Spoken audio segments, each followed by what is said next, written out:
It's no secret that if the oil industry took a hit, so would Kern County's economy, and that would manifest itself in many ways, including in property taxes. As we head to the Crystal Palace, our boy Elvis, our boy Merle Haggard, I myself am gonna get into the mood. One person is dead and another in custody following that pursuit. It started in Oildale and it made its way all the way to West Bakersfield. And they're going to be lasting throughout the afternoon, and obviously the product of these strong winds can be seen right behind me. Trump is expected to talk about the problems of water dealing with agriculture here in the Central Valley. There's many passionate farmers behind me waiting to hear what he says. This is when it was burning from up in Sylmar southwest into the Porter Ranch area here. This is the 118 freeway.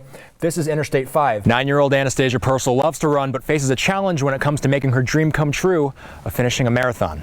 Luckily on Sunday morning, she'll have some friends there to give her a little extra push. Some numbers as of right now: the fire is only 13% contained, 25 homes have been destroyed, and 75 acres have been burned. They were seeing about 150 people line up per day to get tested here at Accelerated Urgent Care on Coffee Road. Now they're seeing more like about 80 people. They're seeing roughly half of what they used to see. Boston, you're single and ready to mingle. No, I'm not ready to mingle. All I do is I work and I snack. I'm single and ready to pringle.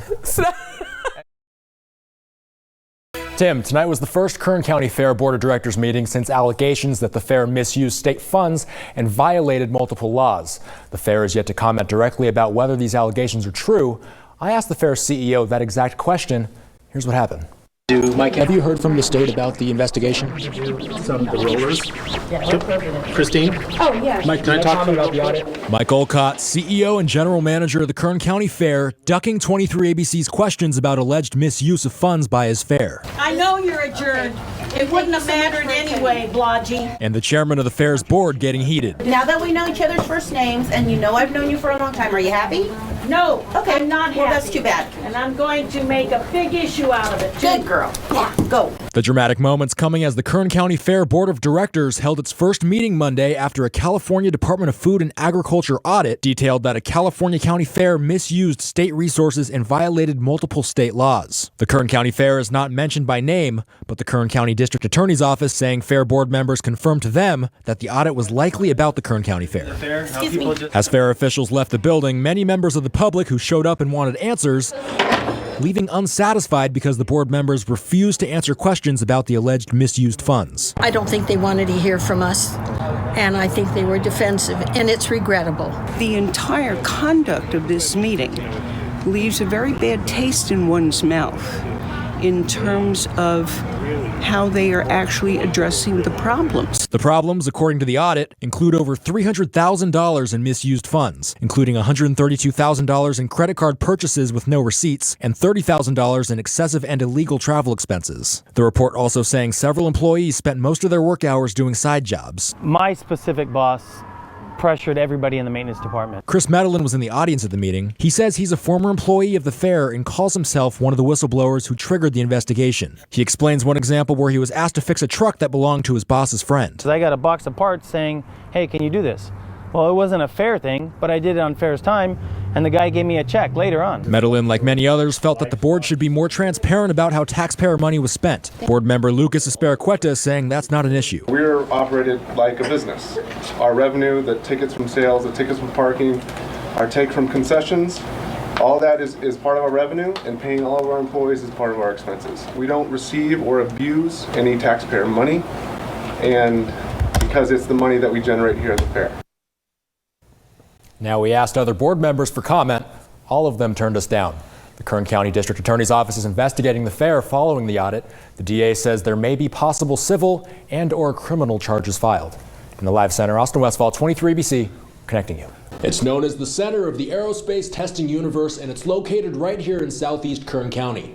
Edwards Air Force Base is one of the largest Air Force bases in the United States, and amid this coronavirus pandemic, they have a new mission. There's no better time to actually be a leader in the Air Force because everything you're doing is huge and very important. Edwards Air Force Base is still performing essential military operations amid the coronavirus pandemic. The base, which is a hub for aeronautic testing, is now repurposing some of its resources to battle the virus.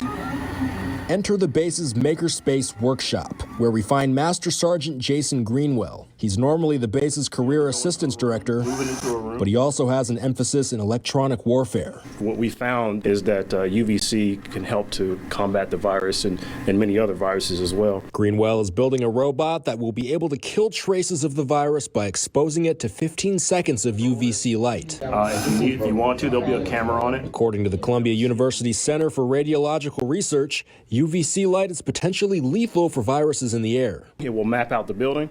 Well, it'll go around the building and have this UVC light and kind of stay in an area for a certain amount of time, then move to the next area. The project is in the early stages of development, but Greenwell hopes to program the robot to work autonomously, similar to a Roomba vacuum cleaner. That way it can disinfect rooms without people having to go in and risk their own health. Greenwell saying there are already items like this out there. But they range anywhere from $100K up to $1 million, and that's not feasible in a lot of situations. Greenwell says he expects to have a prototype done within the next couple of weeks. Any design made will be sent to Air Force headquarters. And then we push it out to not only the rest of the Air Force, but the DoD, and because these are open source, we share these with the civilians as well.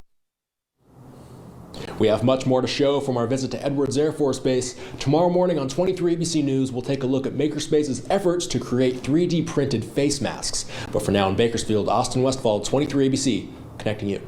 We've all seen it. The coronavirus outbreak has altered the supermarket landscape, making for unimaginable lines and slim pickings on shelves around the world. And Kern County is no different, prompting the creation of the Facebook group Bakersfield Helping Hands. The group of thousands lends a platform to those who need or can share. One person took that a step further. It was everything. It didn't matter what they asked for. Kathy was the only one responding. It started off small. You know, I can get you toilet paper, I can get you milk, I can get you peanut butter and jelly. Kathleen Colbert became a regular on the group, purchasing and delivering items to people. $40, and that's lunch for 5 families. Then started coming specific requests, like one local mom whose premature newborn needed a specific type of formula. It took me 2 days to find a store with that formula in it. Kathleen is on what she calls a treasure hunt. I walked around the corner and there were 4 cans of Lysol, and it was like, ta-da! She starts at 5 a.m., hitting multiple stores over an 8-hour period, usually feeling the wear and tear. I have bursitis in my left knee, and it tends to swell. When I met up with her, she wasn't shopping for anyone specific, just stocking up on staple items like bread and cereal. I can't do this alone. Once shopping's done, Kathleen's friends Olga and Lori look for people in the Facebook group who could use the help. Sometimes it's people who reached out directly to Kathy. Others are people who make general requests in the Facebook group. Once the food is found a home or homes, Kathy packs it into her Jeep and delivers it out. Kathy is working at least 12 to 15 hours. And she's not only giving up her time, she's spent over $2,000 out of pocket since the pandemic started. Oh, God. All of the groceries are bought with her own money. So why does she do it? The single mother without a car can't. The elderly, medically frail, the infants can't.